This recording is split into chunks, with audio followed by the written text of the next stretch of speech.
Clasificación B, bajo supervisión de un adulto.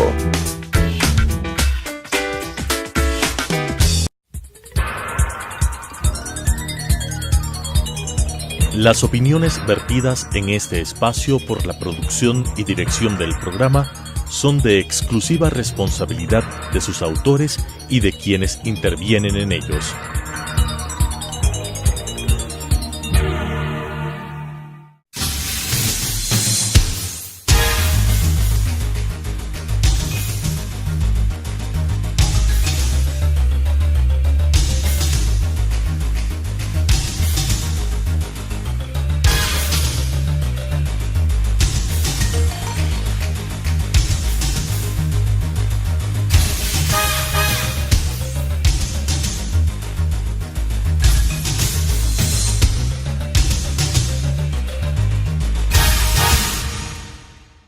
Bienvenidos a Debate Jurídico, el programa del Colegio de Abogados de Pichincha, que en esta semana, como es un poco lógico, estamos a 2 semanas del proceso electoral. Vamos a tratar precisamente como tema la consulta popular y su campaña, los acontecimientos antes, durante y después de la misma. Y por supuesto le hemos invitado y queremos en nombre del Colegio de Abogados de Pichincha agradecerle al magíster Edgar Ill, analista político y catedrático universitario, con quien vamos a dialogar sobre estos temas. Gracias, Edgar, por tu presencia. Vamos a empezar. La convocatoria realizada el 29 de noviembre abrió un espacio político entre 2 tesis fundamentales en este momento, enfrentadas. Un sí que corresponde, si así podemos llamarlo, a la tesis del gobierno de Lenín Moreno, y un no que aparece aupado por Rafael Correa. ¿Esta fue una jugada, tú crees, en ese momento político de Lenín Moreno para quitarse del camino a Rafael Correa? En primer lugar, muchísimas gracias por la invitación. Pienso que hay algunos elementos que jugaron para la convocatoria a la consulta. El primero es que el poder se basa en 2 fuerzas. La una es la fuerza de cohesión, es decir, de convencer a los sometidos y a los subordinados y a los ciudadanos de dejarse guiar por un poder. Y la otra es la fuerza de la coerción y de la represión. La fuerza de la cohesión la manejó muy bien Rafael Correa y el gobierno correísta, al grado de que efectivamente elección tras elección se veía que tenía una votación sumamente importante y alguna gente que ya no veía más allá que lo que el presidente de turno decía. Y también manejó la de represión. Ahí están los casos de los perseguidos políticos múltiples. ¿Qué es lo que sucede cuando viene el nuevo gobierno?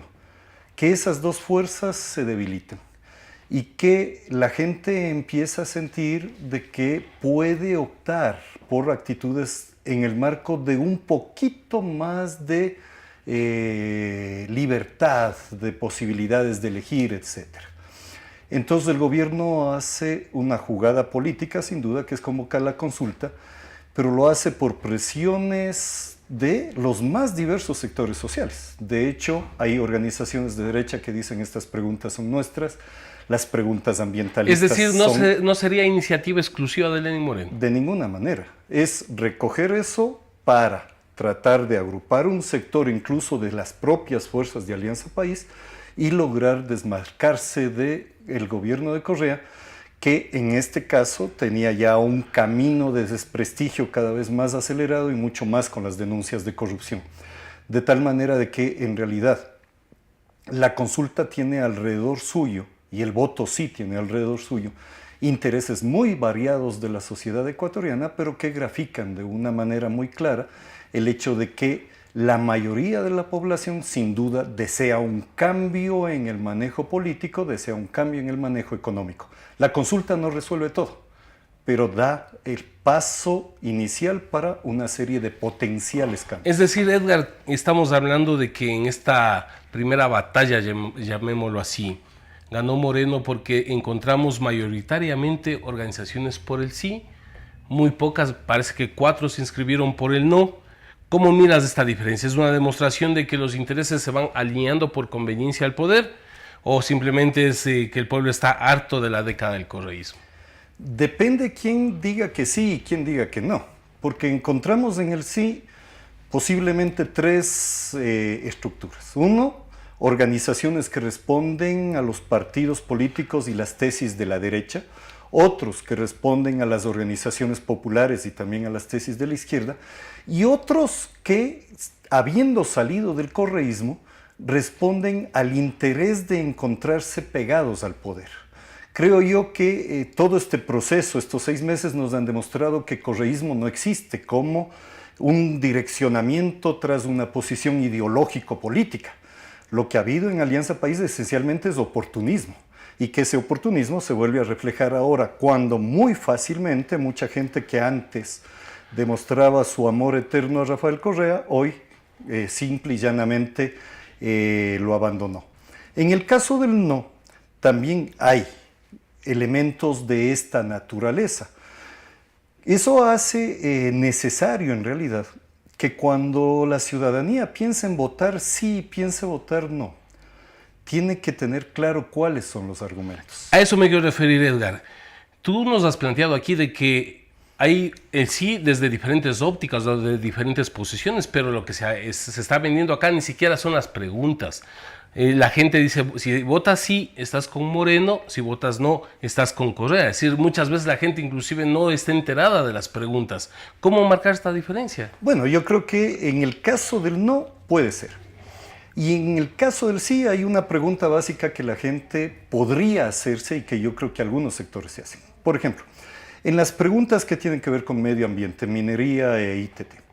No son preguntas que satisfagan a las demandas de los movimientos ambientalistas y de los movimientos indígenas y campesinos que sufren de manera directa los efectos de la minería. Entonces, ¿por qué lo puso esas preguntas Moreno? Las pone porque, sin embargo de eso, ¿no es cierto?, recogen de alguna manera el interés de estos sectores, pero la pregunta que yo quería hacer es, ¿qué pasaría si ganase el no? Si ganase el no, las petroleras y las mineras arrasarán el país. Y algo que a veces en la ciudad no entienden, no entendemos. Si es que en el campo son capaces de destruir un río sagrado para los pueblos indígenas, esa es su catedral. Más tarde serán capaces de destruir una catedral verdadera porque abajo existe oro. De tal manera que si es que ganase el no, y esto yo creo que la gente tiene muy claro, significa que Correa va a continuar controlando el Consejo de Participación Ciudadana, la nominación de todos los funcionarios claves del Estado. Por tanto, aunque no esté en el gobierno, en realidad va a poder mandar el poder. Edgar, entonces, ese es el objetivo porque del expresidente Rafael Correa, porque él prometió que no volvería al país. Se fue despidiendo, dijo que hasta ese momento caminaba él, que se iba a tomar unas vacaciones. Pero resulta de que él regresa, ¿será porque él piensa que puede revertir las tendencias entre sí y él no? Porque son parte de las cosas que le han caracterizado a Correa. Primero, la falta de coherencia. Decir una cosa un día, al día siguiente decir absolutamente lo contrario. Lo hemos visto, por ejemplo, cuando él reclamó que la Corte Constitucional no dio su pronunciamiento abierto a favor de la consulta. Es más, curiosamente dice que se filtró el informe de la jueza. ¿Cómo es que se filtró a sus manos y no se filtró a la sociedad? Habría que preguntarse. Pero la falta de coherencia le ha llevado a decirse que es de izquierda cuando ha hecho cosas de derecha. Hoy están quejándose algunos de Alianza País de que el gobierno va a negociar un TLC con cualquier nombre que se le ponga con Estados Unidos. Pues bien, ese TLC va a estar basado en el TLC que firmó Correa con la Unión Europea después de que habló muy mal de los gobiernos de Colombia y de Perú porque negociaron y firmaron previamente aquello, etcétera, etcétera. Es decir, un vaivén. ¿Habría un elemento aquí que no cambia, que es lo mismo con Moreno y Correa? Hay una serie de aspectos en los que hay continuidad. Moreno terminó privatizando puertos que empezó a privatizarlos Correa. Va a negociar un TLC con Estados Unidos en base al TLC que Correa firmó con la Unión Europea, etc. La descontinuidad está en el manejo político que ha abierto las posibilidades de que la gente se exprese con un poco más de libertad. Eso es lo importante de este momento de Moreno. Importante y absolutamente importante porque la consulta ha contribuido a eso. El pueblo ecuatoriano, con todos los desniveles que puedan darse, con todas las dificultades y limitaciones, está volviendo a discutir sobre qué clase de país quiere. Eso a lo largo del gobierno de Correa terminó siendo prohibido, porque había una sola persona que tenía que resolver absolutamente todo, y eso era el propio Correa. ¿Cómo nos explicamos que el día de ayer, por ejemplo, Lenín Moreno participa como en su calidad de presidente de la República en un acto de difusión o de propaganda por el no? ¿No está haciendo lo mismo que hizo Rafael Correa en el caso de utilización del poder, de los bienes públicos? Es que el problema fundamental está en este caso, creo yo, en que si el presidente está pidiendo unas preguntas, es obvio que está por el sí, ¿no es cierto? Y tú preguntabas antes, ¿esto significa que la gente se apunta por Correa o Moreno? Yo diría en el sí, muchísimos lo han dicho ya, se señala que el voto sí es un voto para poder cambiar las cosas, un voto para abrir puertas que mejoren la situación en el país, pero no es un voto por Moreno. Y eso Lenín Moreno es un voto de expectativa claro. Para ver qué pasa. Es un voto de expectativa, es un voto de anhelos, es un voto inclusive de compromiso con cosas, ¿no es cierto? Compromiso con la lucha contra la corrupción, compromiso contra los que son capaces de violar niños y evitar que eso siga repitiéndose, compromiso en defensa de la naturaleza, compromiso en que haya posibilidades democráticas, algo muy importante, que el Consejo de Participación Ciudadana sea electo por votación, etc. Es decir, no es solo expectativa. Yo creo que aquí hay un elemento que nos habla de un pueblo que está expectante, pero que también cada vez más está dispuesto a exigir ese tipo de demandas, a pelear por ellas y a expresarse por ellas. Porque, por ejemplo, la pregunta 1, que tiene que ver con el tema de la corrupción. Es decir, no, yo creo que va a ganar el sí, de lo que se ve la corriente, la tendencia, pero no queda ahí si no se toman acciones o medidas concretas que combatan la corrupción. Y si no se revierte una serie de aspectos que están cambiados en la ley. Un ejemplo muy sencillo. Fue conocido por la ciudadanía que en el momento en que Ricardo Patiño era ministro de Relaciones Exteriores tenía más de 100 asesores, casi otro ministerio solo en asesores. Habría que averiguar qué trabajaban. Pero Correa, previamente a eso, posteriormente, no recuerdo bien fechas, cambió las funciones de Contraloría de modo que Contraloría solo puede ver si tenían títulos, si firmaron el contrato, si cobraban adecuadamente, etc. Y Contraloría perdió la capacidad de preguntarle al funcionario, señor, justifique cuál es la necesidad del país para que usted contrate tantos asesores y gaste tanto. Se generó así el terreno en el cual se facilitaban actos que alguien podría decir no es corrupción porque todo estuvo dentro de la ley. Bueno, hay formas de hacer uso de la ley corruptas. Y por otro lado, así no fuese corrupción, es evidente que no es ético. Bueno, todos los ecuatorianos sabemos que el gobierno de Rafael Correa preparó todo el esquema jurídico para precisamente tener un control durante los 10 años con los cuales se tomaron todas las medidas que conocemos. Regresamos luego del corte comercial.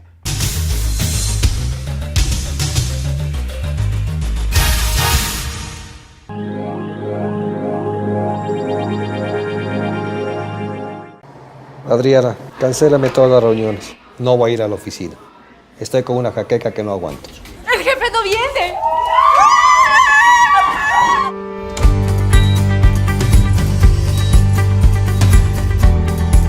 ¿Estás seguro? Salió bien. Muy bien. Bueno. Cuanto antes vayas a Ecuasanitas, más rápido te curas. La empresa de medicina prepagada que cuida de ti. Ecuasanitas. Es bueno estar sano.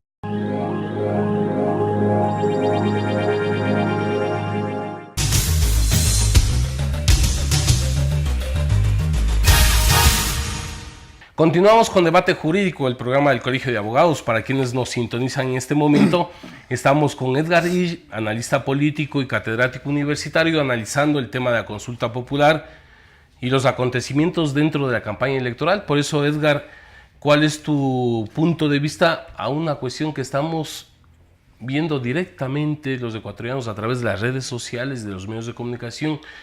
Este proceso de agresión del círculo, de la gente, no sé si es de seguridad, son policías y militares, que viene aplicando Correa contra quienes expresan su oposición a su campaña. ¿Cómo lo ven esto?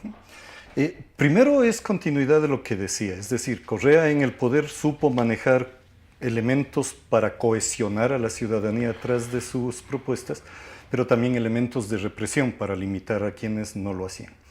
Lo grave efectivamente es que ahora, cuando se observa aquellos videos en los que sencillamente da una orden tipo atiéndalen a esa señora, que parecería sacado de una película de la mafia, no se sabe si es la seguridad que el gobierno del Ecuador sigue pagando para ¿Y si fuera? él con nuestro dinero, ¿no es Claro. cierto? Terrible.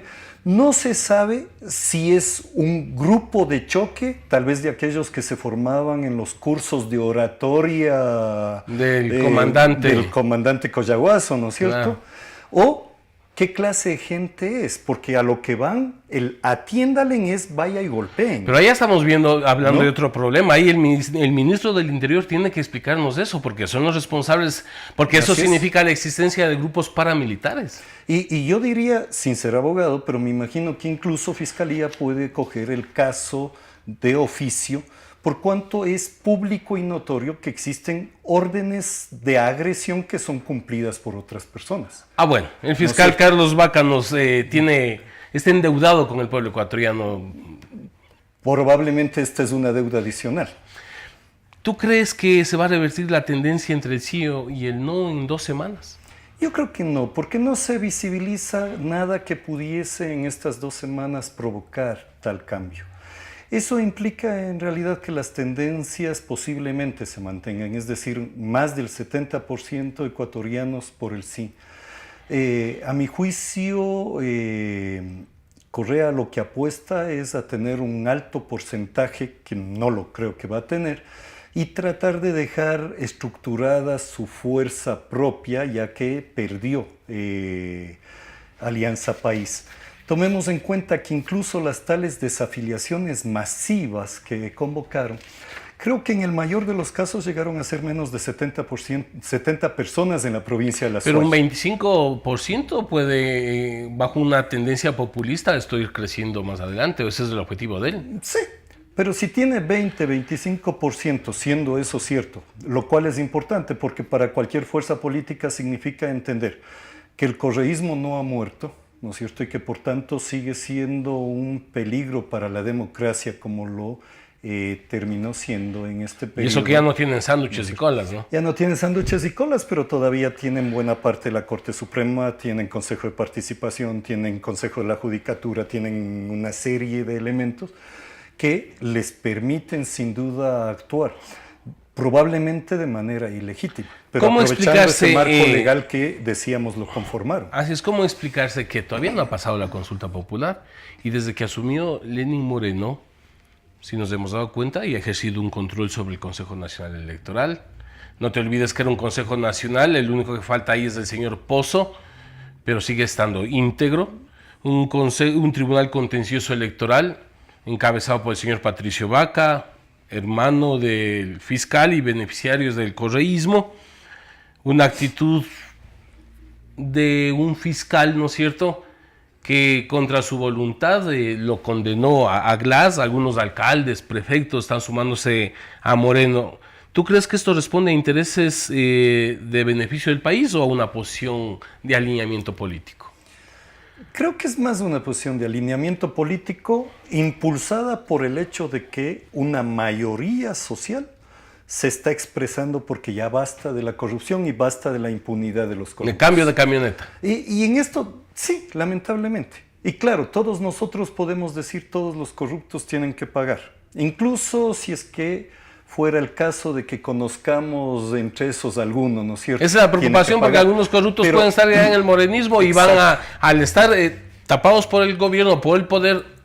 Encontramos un hecho. La propia Asamblea Nacional, que tenía la fuerza suficiente, no hizo el juicio político a Glass y tampoco hizo el juicio político al exministro de Educación Espinosa, ¿no es cierto? Y algunos otros pasaron también de agache, como el otro señor Espinosa que dirigía el IES, que seguramente también debería ser juzgado, no solo políticamente, por hechos como hacer desaparecer Pero ya la se deuda fue del de Estado. embajador a Italia.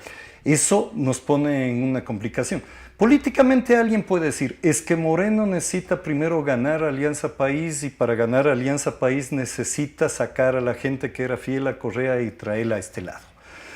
Pero aún en el caso ese, toda esa gente es gente que no será fiel a Lenín Moreno y que por tanto resulta un gravísimo peligro de pretender actuar junto con ellos para el propio gobierno de Moreno. Sin embargo, le quedan organizaciones, una parte de la Corte Constitucional. No nos olvidemos cómo la consejera Tatiana Ordeñana prefirió irse al extranjero que abocar conocimiento del tema de la consulta popular. Tenemos un Consejo de Participación Ciudadana que inclusive, encabezado por su vicepresidente, el señor Edwin Jarrín, ex asesor de la presidencia, han acudido a la Comisión Interamericana de Derechos Humanos. ¿Tú crees que la CID dará paso a esto? Bueno, primero, ya lo ha dicho en general el pueblo ecuatoriano, es una vergüenza que quienes tanto atacaron a la Comisión Interamericana de Derechos Humanos ahora sí vayan allá. Es una vergüenza mucho mayor que Correa haya ido a la OEA. No solo porque decía lo contrario antes, sino porque ir a la OEA a pedir la aplicación de la famosa Carta Interamericana como lo hizo, implica un ataque a gobiernos aliados a Correa como el de Venezuela.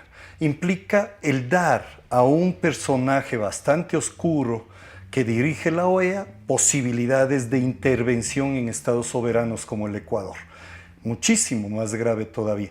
Pero más allá de lo vergonzoso de estos cambios de posición oportunistas que ha desarrollado Correa y su gente, el problema viene tras la consulta quién debe ir al Consejo de Participación Ciudadana y cuál debe ser su actuación. En el quién debe ir, ya alguien lo ha dicho, me parece que el propio presidente no sería nadie de Alianza País. Perfecto, creo que esa es la primera condición. Creo que la segunda condición es gente que efectivamente tenga representatividad y vaya a nombre de las organizaciones sociales.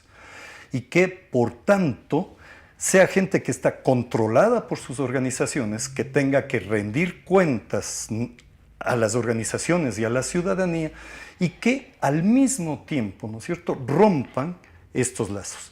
Y tercero, que esta gente efectivamente realice análisis de cuáles son los funcionarios principales del Estado que deben quedarse o tenemos que dar paso a una renovación de ellos. No con un afán de venganza, sino con un análisis de cuál efectivamente ha sido su comportamiento.